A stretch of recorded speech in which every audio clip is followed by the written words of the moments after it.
Di sebuah kota kecil, di tengah hiruk-pikuk aktivitas perkantoran, sebuah bank berdiri megah dengan kaca-kaca besar yang memantulkan terik matahari siang. Di antara lalu lalang orang-orang berpakaian rapi yang keluar masuk gedung itu, tampak seorang kakek tua melangkah perlahan. Pakaian yang ia kenakan lusuh, penuh tambalan di beberapa bagian. Sandalnya sudah usang, seolah telah menempuh perjalanan panjang yang melelahkan. Di tangannya, ia menggenggam sebuah kantong plastik besar yang tampak berat, berisi tumpukan uang dalam pecahan kecil, beberapa di antaranya terlihat kusut dan kotor. Saat kakek itu masuk ke dalam bank, suasana yang semula ramai tiba-tiba sedikit hening. Beberapa nasabah menoleh sekilas sebelum kembali sibuk dengan urusan mereka. Namun, tidak demikian dengan pegawai bank yang berdiri di meja informasi. Seorang pria muda berjas rapi melirik kakek itu dari ujung kepala hingga kaki, lalu mengernyitkan dahi. Dengan nada setengah meremehkan, ia bertanya, "Ada yang bisa saya bantu, Pak?" Kakek itu tersenyum ramah, memperlihatkan deretan giginya yang sudah banyak ompong. "Saya ingin menabung," jawabnya dengan suara serak. Pegawai bank itu melirik kantong plastik yang dibawa kakek tersebut, lalu kembali menatap wajahnya dengan ekspresi ragu. "Menabung?" ulangnya, seakan tidak percaya. "Berapa jumlahnya?" Kakek itu mengangkat kantong plastiknya ke atas meja dan meletakkannya dengan hati-hati. "Semua yang ada di sini," katanya pegawai bank itu mendengus pelan, lalu melirik rekannya di meja teller. "Pak, kalau ingin menabung, uangnya harus dalam kondisi rapi. Dan, mungkin lebih baik Bapak buka rekening di tempat lain yang lebih sesuai," katanya dengan nada sopan tapi penuh ejekan. Beberapa pegawai lain mulai berbisik-bisik. Ada yang menahan tawa, ada pula yang sekadar mengangkat bahu. Tidak ada yang menganggap serius kehadiran kakek itu. Di mata mereka, ia hanyalah seorang pengemis tua yang mungkin hanya membawa recehan. Tidak ada yang menyangka bahwa kehadirannya akan mengubah hari itu, dan mungkin masa depan mereka, untuk selamanya. Andi baru beberapa minggu bekerja di bank itu. Sebagai pegawai baru, ia masih belajar banyak hal, tetapi satu hal yang pasti, ia selalu diajarkan untuk melayani setiap nasabah dengan baik, tanpa memandang latar belakang mereka. Saat melihat kakek tua yang tampak kebingungan di meja informasi, Andi merasa iba. Tidak seperti pegawai lain yang menatap kakek itu dengan tatapan meremehkan, ia justru melangkah mendekat dan bertanya dengan suara ramah. "Kakek ingin membuka rekening, ya?" Kakek itu mengangguk sambil tersenyum. "Iya, Nak. Saya ingin menabung uang saya di sini." Andi mengambil kantong plastik yang kakek itu letakkan di meja dan membawanya ke teller. Namun, begitu ia membuka kantong tersebut, mata teller yang berjaga, seorang wanita bernama Siska, langsung membelalak. Ia memandang tumpukan uang kertas yang kusut dan kotor di dalamnya dengan ekspresi jijik. "Astaga, Andi, lihat uangnya. Ini bau dan kotor sekali." Keluh Siska sambil menyingkirkan tangannya seolah takut tersentuh. "Kamu yakin mau menerima ini?" Andi tetap tenang. "Ini uang hasil jerih payah kakek ini.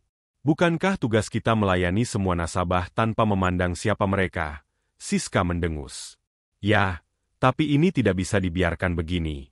Kalau kita harus menghitung satu-satu, nasabah lain bakal menunggu lama. Lagi pula, siapa yang menjamin kalau uang ini bukan hasil mengemis?" Beberapa pegawai lain yang mendengar percakapan itu mulai tertawa kecil. Seorang pria bernama Rudi, yang sudah lama bekerja di sana, melipat tangannya di dada dan menggelengkan kepala. "Ah, Andi, kamu ini polos sekali," katanya dengan nada mengejek. "Kenapa buang-buang waktu dengan seorang pengemis? Lebih baik urus pelanggan yang lebih kaya. Siapa tahu dapat tip atau malah rekomendasi buat naik jabatan." Andi mengabaikan ejekan itu. Ia melihat kakek di sebelahnya yang hanya diam, menundukkan kepala dengan wajah penuh harap. Ada rasa pedih di hati Andi. Apakah hanya karena kakek itu berpakaian lusuh dan membawa uang yang kotor, lantas ia tak layak mendapatkan pelayanan yang baik? Dengan tekad bulat, Andi menarik napas dalam dan berkata, "Kalau kalian tidak mau menghitung uang ini, biar aku saja yang menghitungnya." Suasana mendadak hening. Beberapa pegawai saling pandang dengan ekspresi kaget, sementara Siska hanya mendecakkan lidah. "Kamu benar-benar cari masalah, Andi," gumamnya sinis. Namun bagi Andi, ini bukan tentang mencari masalah. Ini tentang melakukan hal yang benar. Ia pun mulai merapikan dan menghitung uang kakek itu satu persatu, tanpa peduli tatapan meremehkan dari rekan-rekannya. Yang ia tahu, ia tidak akan membiarkan seseorang diperlakukan tidak adil hanya karena penampilannya. Keesokan paginya, suasana di bank terasa berbeda. Para pegawai berkumpul di ruang rapat dengan wajah tegang. Tidak seperti biasanya, Direktur Bank, Pak Herman, sudah duduk di depan lebih awal dengan ekspresi dingin. Ia tidak langsung berbicara, hanya menatap satu persatu pegawai di ruangan itu dengan sorot mata tajam, membuat mereka semakin gelisah. Setelah beberapa saat hening, akhirnya suara beratnya terdengar memenuhi ruangan. "Saya ingin tahu," katanya, suaranya terdengar tenang tapi penuh tekanan. "Sejak kapan kita mulai memilih-milih siapa yang pantas mendapatkan pelayanan di bank ini?" Beberapa pegawai menundukkan kepala, tidak berani menatap sang direktur. Mereka tahu kemana arah pembicaraan ini. Apakah ada di antara kalian yang merasa lebih tinggi derajatnya dibanding nasabah yang datang ke sini? Apakah tugas kalian hanya melayani orang-orang yang berpakaian rapi dan berpenampilan kaya? Lanjutnya, suaranya kini semakin keras, tak ada yang berani menjawab. Beberapa teller yang kemarin menolak melayani kakek itu mulai saling melirik dengan cemas. "Saya melihat semuanya," kata Pak Herman lagi, kali ini sambil menyandarkan tubuhnya ke kursi dengan tangan terlipat di dada. "Bank ini memiliki CCTV di setiap sudut, dan saya sudah melihat bagaimana seorang kakek tua diperlakukan seperti sampah di tempat ini. Bagaimana ia diusir dari satu teller ke teller lainnya. Bagaimana beberapa dari kalian justru menertawakan pegawai yang membantunya." Semua pegawai makin menegang. Jantung mereka berdegup cepat. Tidak ada yang menyangka bahwa direktur mereka telah menyaksikan semuanya. "Kalau kalian berpikir saya tidak ada di sini, maka kalian bisa bertindak sesuka hati. Kalian salah besar." Suara Pak Herman menggelegar, membuat beberapa orang tersentak di kursinya. Ia menatap tajam ke arah para teller yang terlibat dalam kejadian kemarin. "Saya tidak akan mentoleransi perlakuan diskriminatif di bank ini.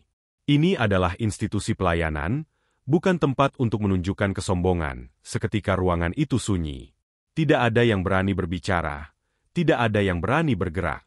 Semua menunggu dengan was-was keputusan yang akan diambil oleh sang direktur. Ruangan itu masih sunyi. Para pegawai menunduk, menahan napas, menunggu keputusan yang akan keluar dari mulut direktur mereka. Pak Herman menarik napas dalam sebelum akhirnya berbicara dengan suara tegas. "Mulai hari ini, semua teller yang terlibat dalam kejadian kemarin harus segera berkemas. Kalian dipecat." Beberapa teller yang kemarin menolak melayani kakek itu terperanjat.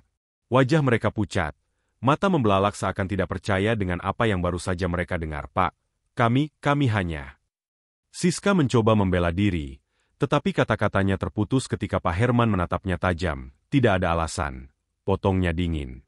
"Saya tidak butuh pegawai yang hanya mau melayani orang-orang yang mereka anggap pantas. Jika kalian tidak bisa menghargai semua nasabah dengan adil, maka kalian tidak layak bekerja di sini." Beberapa teller langsung lemas di kursinya, menyadari bahwa tidak ada jalan keluar lagi bagi mereka. Sementara itu, Andi yang sejak tadi diam di sudut ruangan hanya menunduk, tidak ingin menarik perhatian.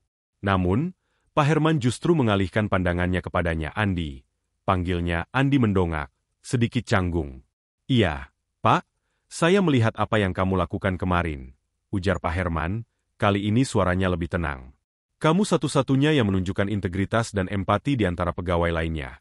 Andi tetap diam, tidak tahu harus berkata apa. "Saya menghargai sikapmu, dan saya yakin bank ini butuh orang-orang seperti kamu. Mulai hari ini, saya resmi mempromosikanmu ke posisi teller utama. Gajimu akan dinaikkan, dan saya ingin kamu menjadi contoh bagi pegawai lain." Lanjutnya, seisi ruangan terkejut. Beberapa pegawai yang sebelumnya meremehkan Andi kini hanya bisa menatapnya dengan perasaan bercampur aduk, antara kaget, iri, dan menyesal. Andi sendiri bahkan tidak percaya dengan apa yang baru saja didengarnya. "Terima kasih, Pak. Saya hanya melakukan apa yang menurut saya benar. Itulah yang dibutuhkan di tempat ini," kata Pak Herman sambil tersenyum tipis. "Dan kepada kalian semua, jadikan ini pelajaran. Tidak ada seorang pun yang boleh dinilai hanya dari penampilannya. Semua orang berhak diperlakukan dengan hormat, tanpa memandang status ekonomi mereka." Suasana ruangan kembali sunyi, kali ini bukan karena ketakutan, melainkan karena kesadaran yang baru muncul di benak mereka. Hari itu menjadi titik balik bagi banyak orang di bank itu. Dan bagi Andi, itu adalah awal dari perjalanan baru, sebuah bukti bahwa kebaikan dan ketulusan selalu menemukan jalannya sendiri.